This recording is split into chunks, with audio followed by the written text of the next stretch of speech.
This is my true story. I spent my whole life saving for my son, working long hours, building a home, and securing investments so he would never suffer as I once did. I thought old age would bring me respect, maybe even love. But instead, my own son forced me out of my bed, made me sleep on the cold floor, and laughed as he called it, fitting for beggars. That night, my heart broke, but something inside me hardened. You won't believe what I did next. Before I tell you, comment where you're watching from and what time it is right now. And please subscribe so my stories can reach more people. A man's life can be measured not by what he takes, but by what he gives. And all my life, I gave. I worked in factories where the air was thick with dust and the machines roared louder than thoughts. I worked overtime shifts when my body begged me to rest. Walking home under the pale moonlight with blistered feet and empty pockets, because every coin I earned went into building a future for my family. I skipped meals so my son could eat more. I wore patched clothes so he could walk into school with pride, looking no different from boys born into wealth. Every line on my face, every ache in my bones, was the result of labor meant to give him comfort. With years of saving, I bought the house he now lived in. It wasn't a mansion, but it was strong, built on solid ground, a roof I could be proud of. I furnished it with care, making sure he had more than just walls. He had warmth, security, a place he could call home forever. To me, that house was more than property. It was proof that sacrifice could transform into stability, that my son would never know the same hunger and uncertainty that haunted my youth. But I didn't stop there. I invested every extra penny, every bonus I earned, every scrap of savings into pensions, stocks, and business shares. I worked with my lawyer to secure a future fund. $3.1 million, carefully built and preserved for one purpose, to be handed to my son when I was gone. I told myself again and again, this is for him. This is his inheritance. This is my legacy. When people asked why I worked so hard, why I never spent on myself, I always answered the same. Because one day, my son will carry my name. He will carry everything I've built. I believed with all my heart that my sacrifices would bloom into respect. That he would look at me in my old age, not as a burden, but as the man who built his life brick by brick. I thought my devotion would protect me. I thought my years of giving would guarantee gratitude. I thought the bond of blood would never break. But I was wrong. At first, the changes were small. Arrogance never arrives all at once. It seeps in like poison, drop by drop, until the whole cup is bitter. My son, the boy I once carried on my shoulders, began to look at me differently. No longer with warmth, no longer with respect, but with a kind of irritation, as if my presence were a burden pressing on his shoulders. It started with his words. When I asked for small things, a glass of water, help reaching for something my old hands could not grasp, he sighed, rolling his eyes as though I were interrupting his life. "You can do it yourself, Dad," he would mutter, his voice sharp. If I reminded him to take care of his finances, to spend wisely, he scoffed, "I'm not like you, old man. I know what I'm doing." His tone cut deeper than any blade. Soon, his actions followed. He began to treat the house as though it were his alone, even though the deed still bore my name. He filled it with his furniture, his rules, his friends, while I was reduced to the shadows, careful not to disturb. Relatives who visited began to notice. They whispered to me quietly, "Why does he speak to you like that? Why does he treat you as if you don't belong?" I smiled weakly, pretending everything was fine, because I did not want conflict. I told myself it was just youth, just pride, that time would soften him. But time did not soften him, it sharpened him. His words grew harsher, his tone colder. He flaunted authority, reminding me that he was the one in control of the house, that I should be grateful he let me stay there. He paraded me in front of others not as a father, but as a weak old man who had outlived his usefulness. Each day, the boy I raised seemed to vanish further, replaced by a stranger wearing his face. I stayed silent, carrying my humiliation quietly. I told myself again and again, He is my son. I will endure it. But the truth was unavoidable. The first cracks had already formed. The respect I thought I had earned through a lifetime of sacrifice was gone, replaced with disdain. And worse was yet to come. It happened one night. A night burned into my memory so deeply, I will never forget the sting of it. My son came home late, his wife at his side, both of them loud and careless as they stumbled into the house. I had already retired to my bed, my old body aching from the cold of the day. That bed was the only comfort I had left, the one place I could rest my tired bones. But that night, even that was taken from me. He entered my room without knocking, his voice sharp and arrogant. "Get up," he said flatly.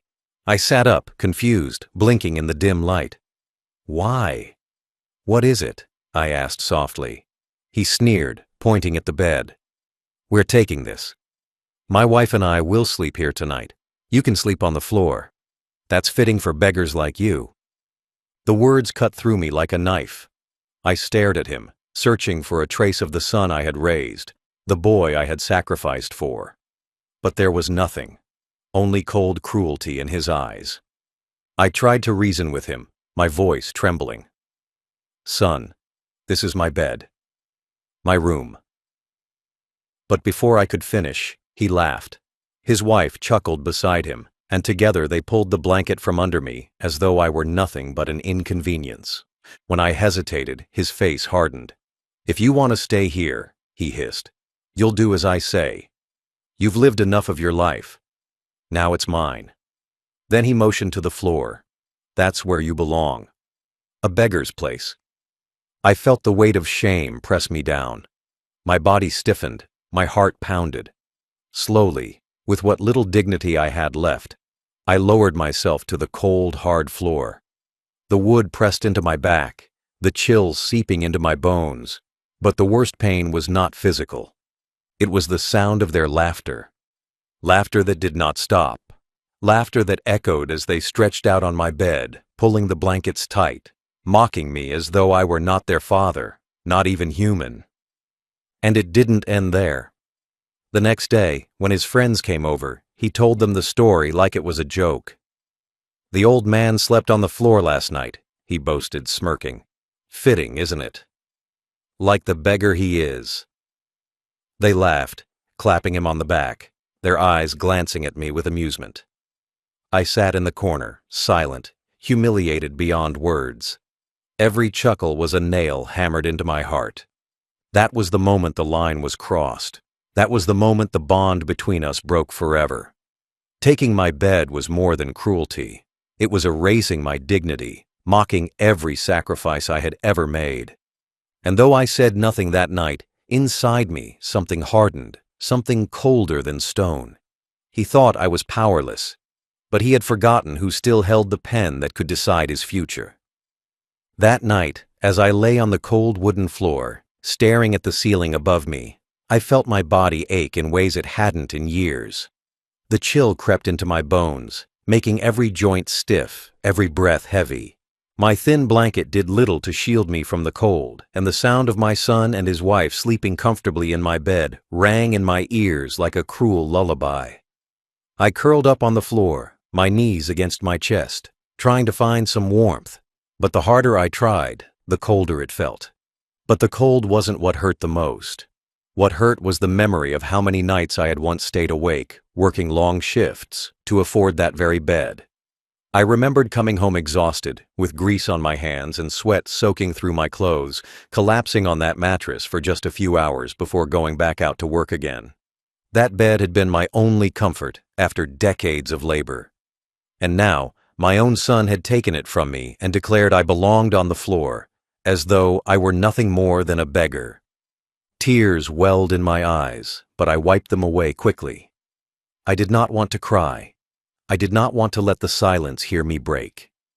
Instead, I let my mind wander through the years, to the days when he was young, when I would carry him on my shoulders to school because he was too tired to walk, to the nights when I skipped dinner so he could eat more, to the winters when I patched my coat over and over again just so I could afford to buy him a new one.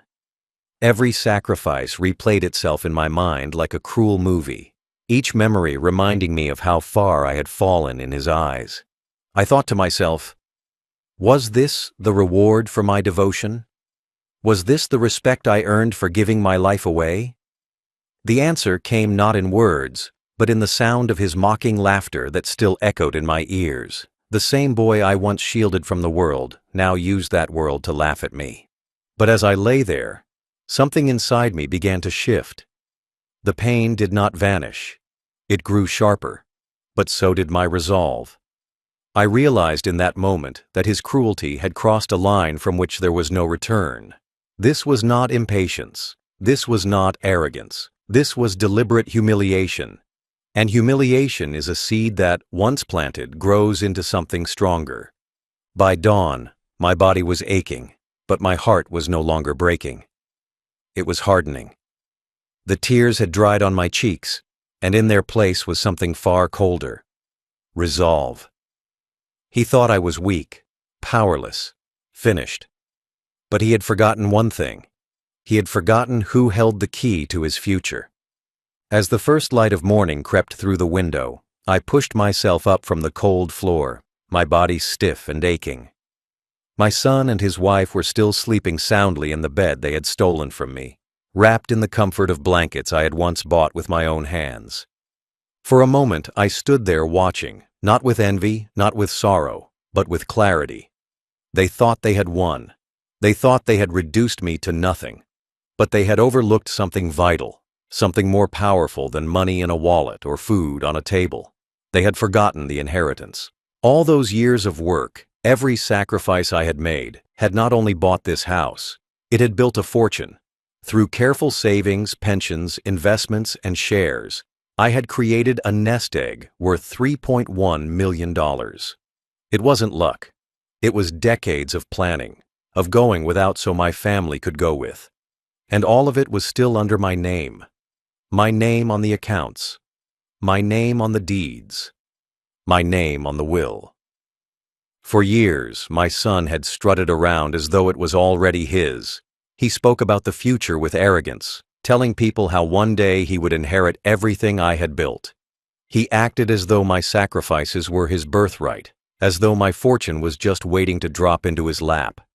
He assumed it was guaranteed, that he would carry my legacy simply because he shared my blood. But the truth was simple. Nothing was his until I said it was. Nothing was his until my pen confirmed it. He had mocked me as a beggar, yet the beggar he scorned was still the man who could erase him with a single signature. I sat at the table with a cup of tea, the steam rising softly, and I felt something I hadn't felt in years. Power. Quiet, steady power.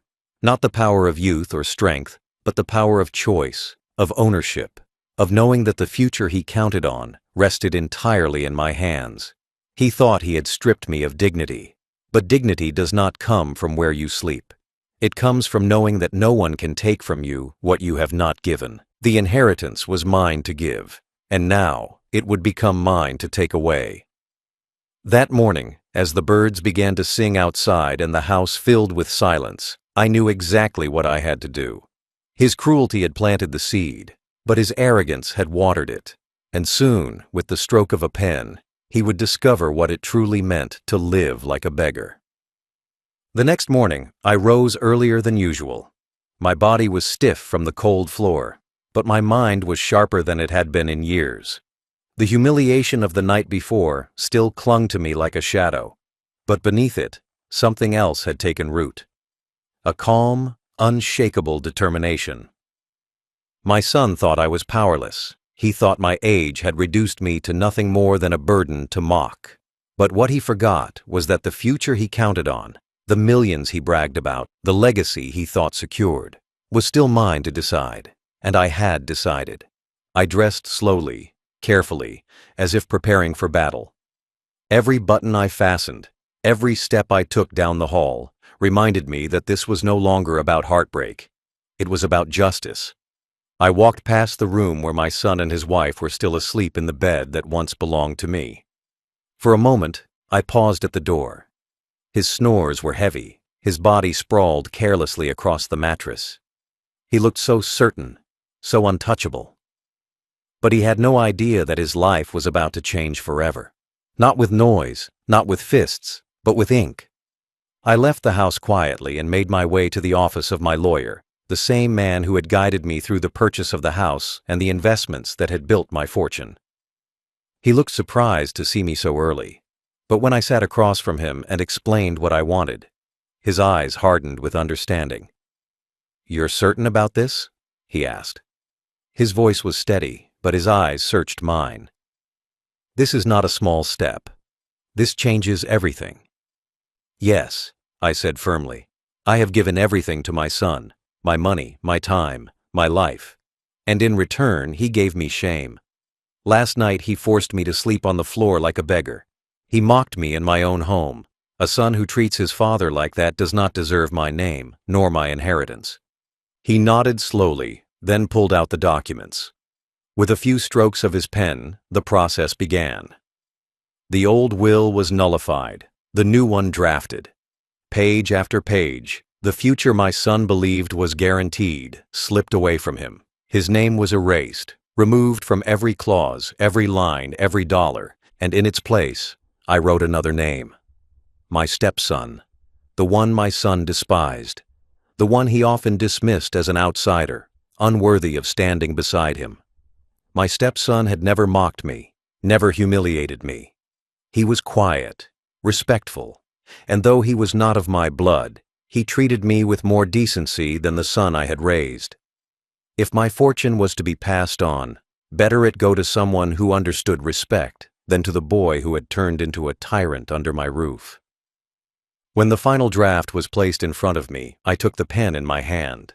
My fingers trembled, not with weakness, but with the weight of what I was about to do. This was not just a signature. This was justice. This was dignity restored. With one stroke, I cut my son out of my life. With another, I gave everything, $3.1 million in cash, business shares, and properties, to the stepson he hated. As the ink dried, I leaned back in my chair. My lawyer placed the papers neatly into a folder, his expression unreadable. "It's done," he said. And with those words, so was my son. Walking out of that office, the morning sun felt warmer than it had in years.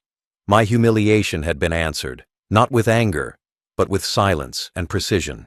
He thought he had taken my dignity forever, but what he had really done was give me the reason to take everything from him. Changing the will should have been enough. Removing my son's name from the pages that once promised him $3.1 million was justice on its own. But humiliation runs deep, and the memory of that cold floor, the echo of his laughter, and the sting of his words, fitting for beggars, demanded more than simple erasure. It demanded permanence. It demanded a lock so tight that even his arrogance could never pry it open again. So I went further.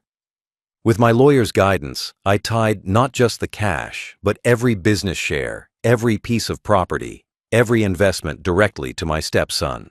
I created trusts that bypassed any possible challenge. I closed loopholes that might allow my son to contest the will. I placed stipulations in the documents ensuring that, upon my passing, not a single dollar could be frozen, not a single property disputed. The law, which my son had always ignored, became my weapon, my shield, and my sword. But I didn't stop there. I ensured my stepson's control extended beyond inheritance. I transferred portions of my business shares immediately, giving him legal voting power and influence long before my life was over. This way, my arrogant son would not only lose what he thought was guaranteed, he would watch, in real time, as the power shifted into the hands of the man he despised most.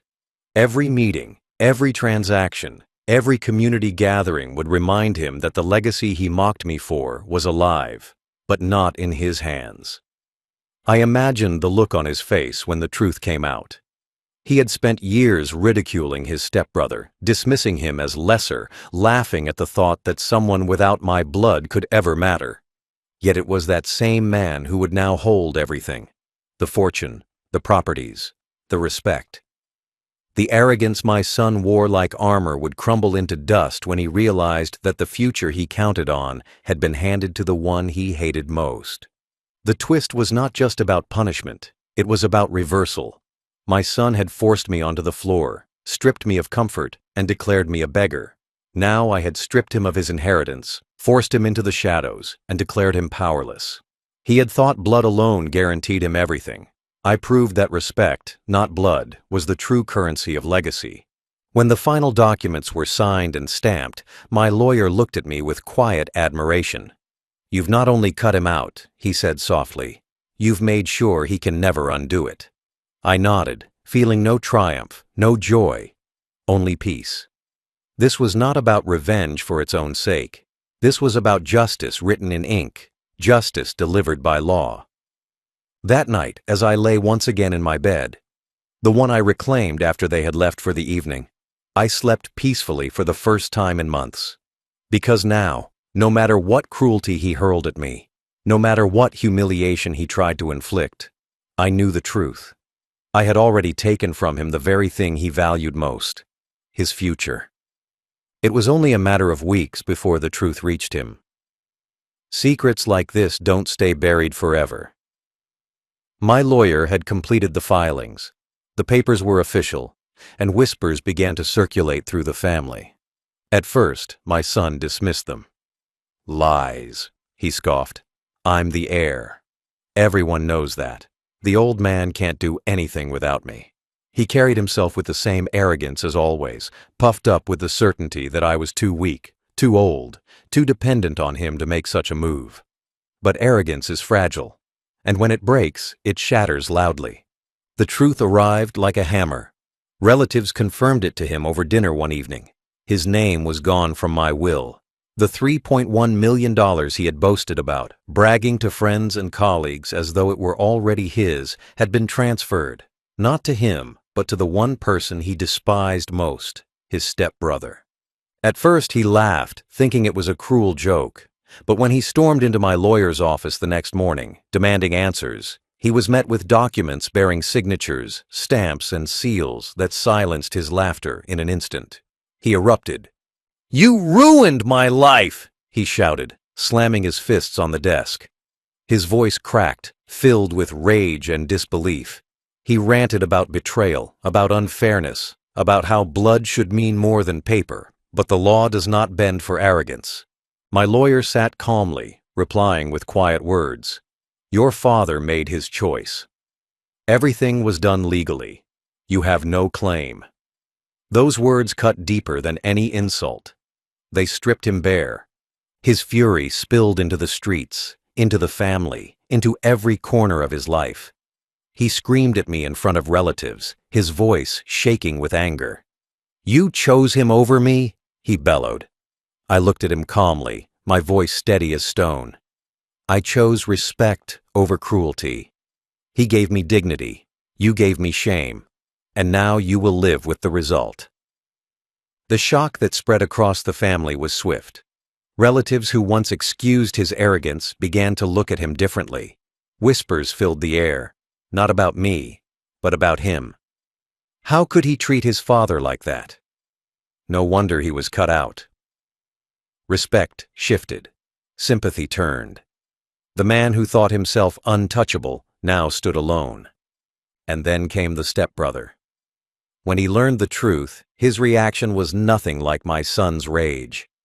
His eyes widened with disbelief, his hands trembling as he read the documents. "I don't deserve this," he said softly, tears in his eyes. "You've given me more than I ever expected. I promise I will honor you with it." There was no arrogance, no entitlement, only gratitude. He swore to carry the legacy with respect, to use the wealth not for pride, but for family, for building, for good. That moment confirmed everything. I had not just taken something away. I had given it to someone who would value it. The contrast was stark. One son screaming in rage, blaming everyone but himself. Another son humbled, grateful, and determined to honor the gift. The fallout was complete. My arrogant son's world collapsed, and the very man he mocked now stood above him. After the truth sank in, my son's fury turned into desperation. He came to me in waves, one day begging, the next day cursing, the next day threatening, as though shifting tones would somehow undo the ink already dry on the papers. I would sit quietly in my chair while he paced the room, his voice breaking. "Dad, you can't do this to me. I'm your blood. I'm your only real son." He would kneel at my feet, tears streaming, promising to change, promising to care for me if only I reversed the decision. But the memory of that night on the cold floor always returned. The words he spat, "fitting for beggars," echoed in my ears each time he tried to feign affection. I saw not sincerity in his pleas, but desperation born of greed. When begging failed, his voice turned to venom. "You've ruined me," he hissed. "You'll regret this. Everyone will hate you for what you've done," yet no matter how sharp his words, they bounced off me like dull arrows. For once in my life, I was no longer afraid of him. The family saw through him as well. Relatives who once admired his success began to recoil. They had witnessed his cruelty, heard the stories, and now they saw the consequences. "He brought this on himself," an uncle said bluntly at a gathering. "No father cuts off a son unless the son has earned it." Others nodded in agreement. Even those who had once defended him fell silent, unwilling to take his side against the truth. His wife, once proud to stand beside him, grew distant too. When the money vanished, so did her loyalty. Whispers spread that she spoke to lawyers, considering her own path forward without him. Friends who used to laugh at his arrogance now laughed at his downfall. They had mocked me once, but now it was him they ridiculed, the man who had lost everything not to chance, but to his own cruelty. And in the middle of it all, my stepson stood tall. He did not flaunt the wealth or lord it over his brother. Instead, he carried himself humbly, thanking me at every step, reminding the family that this inheritance was not just money, but a responsibility to preserve dignity and respect. His gratitude was a knife that cut my biological son deeper than any anger could. It showed him the truth. Blood alone does not earn legacy. Character does. The days that followed revealed the true irony. My son, who once forced me onto the floor and called me a beggar, now lived like one himself. Without access to the inheritance, his debts grew, his arrogance collapsed, and the people he once looked down upon now looked down on him. He became what he had accused me of being. The humiliation he gave me circled back, not because I shouted or struck him, but because justice always finds its way. And me? I did not gloat. I did not boast. I simply lived quietly, eating at my table in peace, sleeping in my own bed without fear of being forced to the floor again. For the first time in years, I felt dignity return to my life. Justice came not with shouting, not with fists, but with silence and a pen. My son thought he had stripped me of dignity by forcing me onto the cold floor, calling me a beggar. But in the end, it was he who crawled on his knees, begging for what he once thought was guaranteed. The world had turned, and it turned not because of anger, but because of choice, my choice. I lived my last years in peace. Each night, I lay down in my own bed, no longer mocked, no longer humiliated.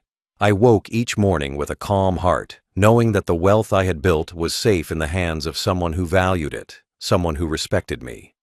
My stepson never betrayed me. He did not see me as a burden, but as a man who had given all he could. And in return, I gave him everything, not because of blood, but because of character. My other son, the one who mocked me, the one who stole my bed and called me names, was left with nothing.